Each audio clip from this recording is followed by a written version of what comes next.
Ni hao! Hello mga misis! Andito tayo ngayon sa Shangjiaji, sa Hunan Province, dito sa China.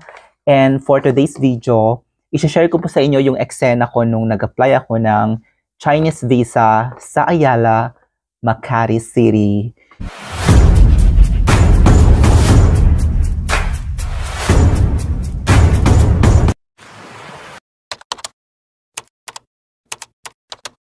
So yun mga misis, nung una hindi ko rin alam kung paano mag-apply ng Chinese visa. Super research talaga ako and nabago na siya as of early this year as far as I know. Nabago na siya in a way na hindi na direct sa embassy. So ang pag-apply ng visa ngayon is dun na sa, may copy ako ha, kasi hindi ko memorize, sa Noble Plaza sa Ayala, Makati, and pwedeng mag-walk-in, wala ng appointment, which is good. Kasi yung mga old vlogs na binabasa ko, kailangan ng appointment and kailangan mong pumunta sa embassy mismo direct. Pero nabago na siya this year as of 2024. So, ayun, madali lang mag-apply ng Chinese visa. Feeling ko mas madali siya kesa sa Japan and South Korea. And hindi siya masyadong ganong kahigpit. As sa experience ko ha, iba-iba tayo ng experience. And bago tayo mag-proceed, by the way, my name is Bonnie, and ang pagbablog is pastime ko lang talaga siya. May full-time job ako, private company, and ito yung profile ko sa pag-apply ng Chinese visa. So yes, first, ang una nyong gagawin is i-prepare yung mga documents na kailangan nyo ng time. Since walk-in ito, inuna ko talaga yung number 1, 2 recent photo, white background, and kailangan Chinese size siya. Hindi ko memorize yung size, pero ilalagay ko na lang sa baba. Pero yung mga Photoshop ba tawag doon?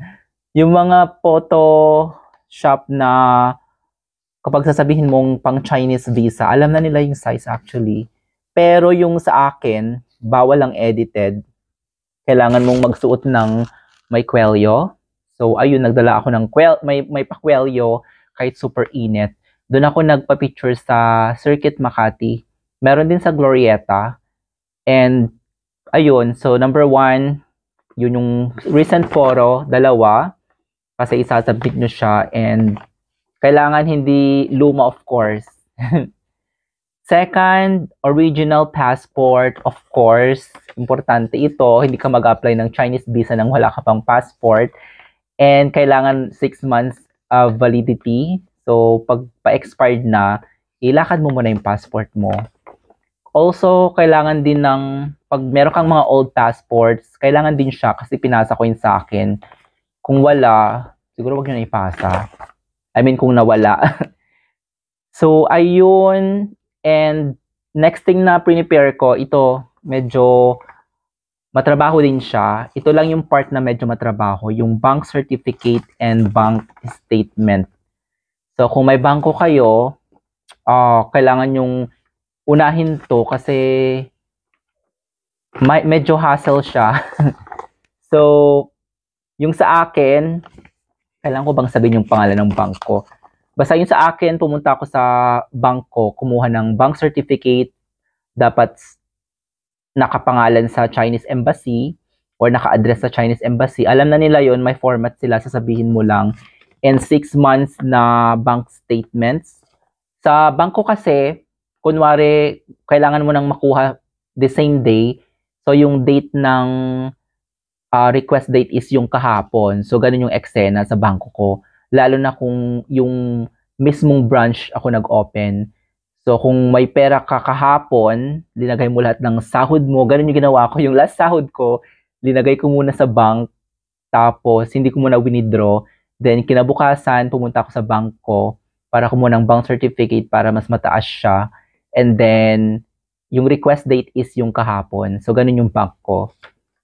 Bank certificate. So, bank statements, the same day makukuha rin. And, yun yung pinaka-hassle na requirements sa Chinese visa. Yun lang naman.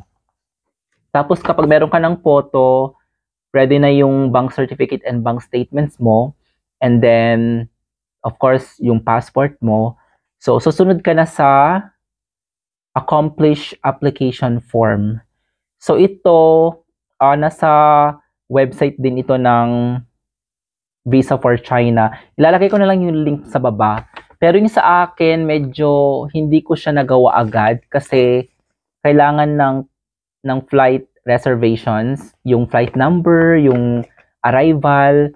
So, hindi ko siya nagawa agad. Nagawa ko lang siya a day before yung appointment.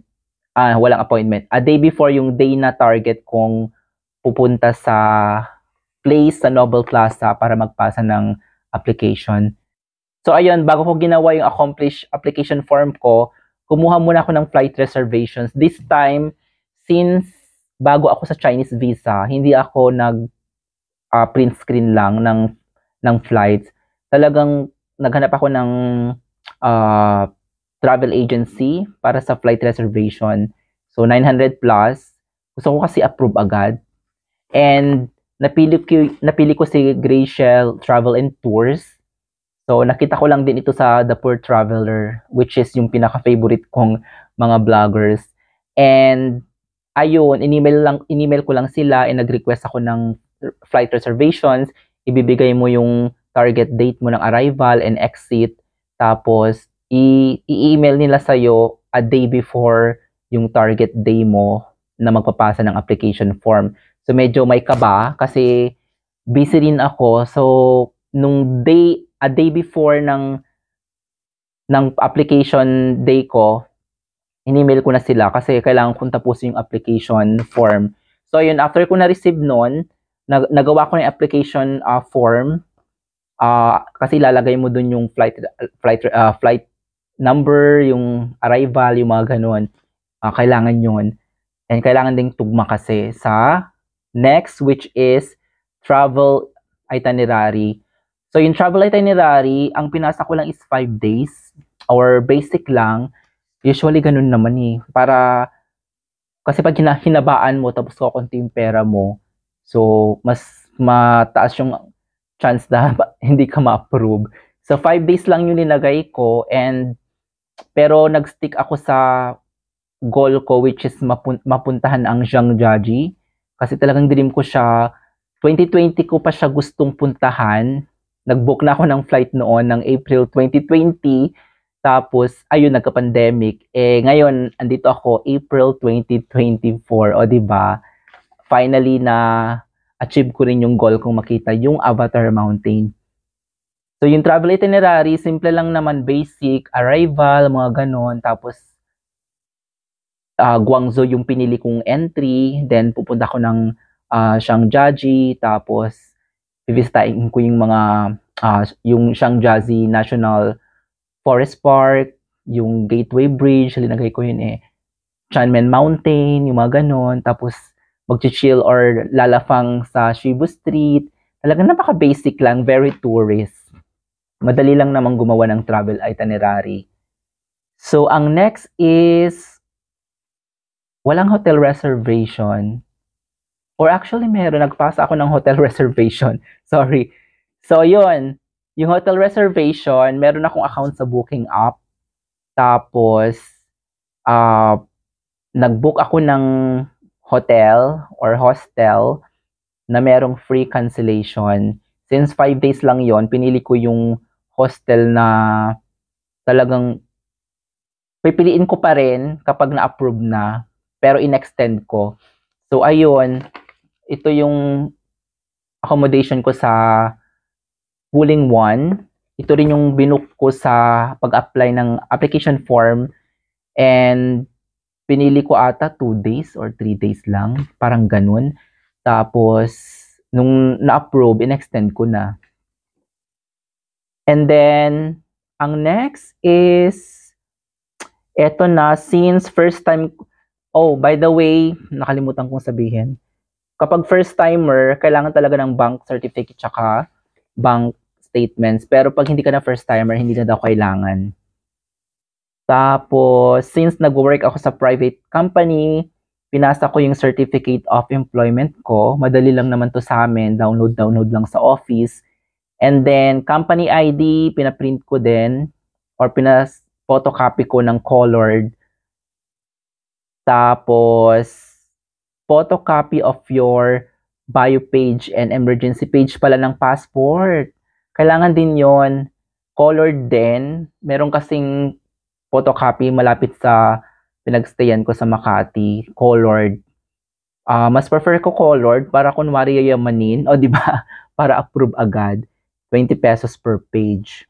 So, ayun. And then, ITR.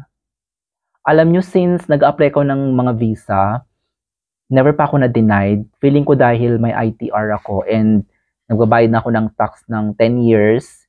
So, lagi ako may ITR. Madali lang to sa amin sa office kasi download din. So, hindi ako nangangarag sa ITR na yan. So, nung pinaprint ko siya, pinirmahan ko na lang. Actually, meron din palang pirma na yon sa online din. Online signature. Tapos, ang next is payslip. Wala siya sa list. Wala din siya sa mga list ng mga vlogs. Pero nagpasa ako para lang may proof na talaga may work ako. Tapos, pinasa ko parang 3 months. 3 months na payslip. So, ilang cut-off ba yung per month? 2 cut-off. Tapos, since nag-apply ako ng February, so pasok yung December, ayun, may 13 month, ang daming double pay, mga OTs, talaga yung payslip ko, malalaking amount. Tapos, cover letter. Ayan.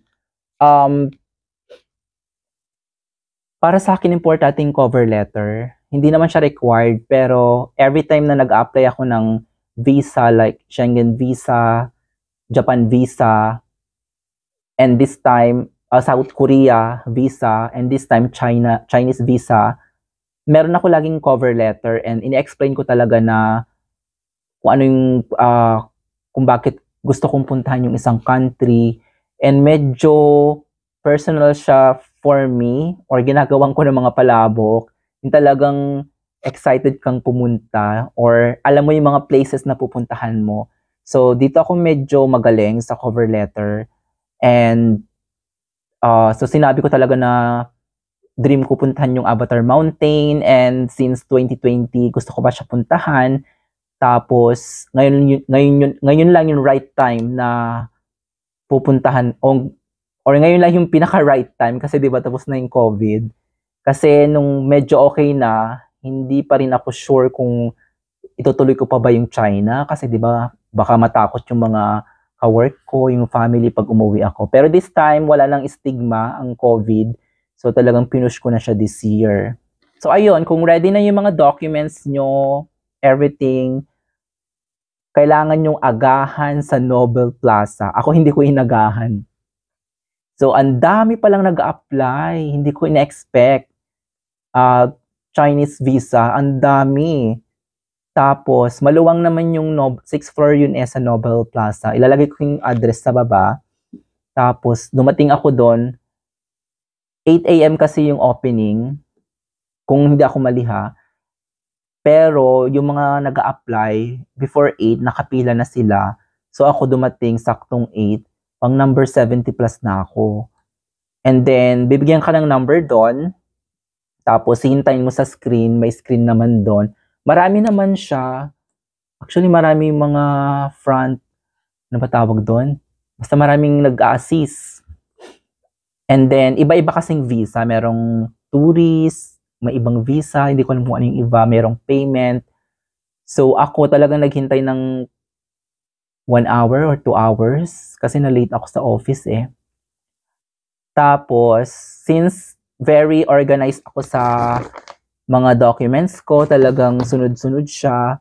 And then, talagang hindi na ako tinanong nung yung nag-assist sa akin kung may mali o ganun. Talagang, ang bilis ko lang na-assist. And then, payment na agad ako.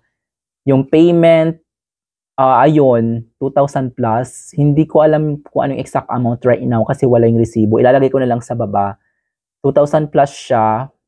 Tapos, 4 days lang nakuha ko na yung visa agad. So, kulang yung pera ko that time. Bumaba ako. Nag-withdraw muna. Tapos sabi ko, pwedeng mag-withdraw muna ako kasi kulang yung pera ko. In-expect ko kasi 1 plus. Tapos, yun nga mas mahal. Then, pagbalik ko, mabalis lang naman magbayad. Pakiusapan mo lang yung cashier. Kasi, di ba, number mo na yon tapos kulang yung pera mo. So, tatawagin yung next sa'yo. So, ayun lang. Ang bilis lang ng Chinese visa. Nung nakuha ko, sticker pa rin siya, pero walang picture yung sticker. Ang binigay sa akin since first time ko is 15 days. And request ko talaga single entry. Every time na first time mo, dapat single entry muna kung hindi ka sure. Kasi ako laging single entry yung una kong request and laging na-approve siya. So, ayun, 15 days, pero ilang days lang ako sa China. Yung itinerary ko is 5 days, pero sa China, 7 days lang ako. Kasi pupunta ako ng Macau tsaka Hong Kong, which is technically part ng China, pero hindi. Parang ganun. So, yun mga misis. So, hopefully nakatulong ito. Ang safe, para sa akin, safe tong China. Feeling ko safe ako and hindi siya madaling i-travel. Solo ko lang. And ang dami kong experiences na magaganda so far. And hindi siya madaling or hindi siya mahirap aralin pag pumunta ka ng China. Though, maraming hindi marunong mag-English, parang nakaka-survive naman ako kahit hindi sila marunong mag-English. Magbibigay ako sa inyo ng tips sa China trip ko sa next video. Kaya maraming salamat po mga misis. Gusto ko lang i-share ito habang andito pa ako, habang fresh pa sa mind ko kasi minsan nakakalimutan ko na and pagbalik ko ng Pilipinas, so ayun, busy na naman ako, wala na akong time mag-vlog. So thank you so much for watching. Until my next vlog. Bye for now.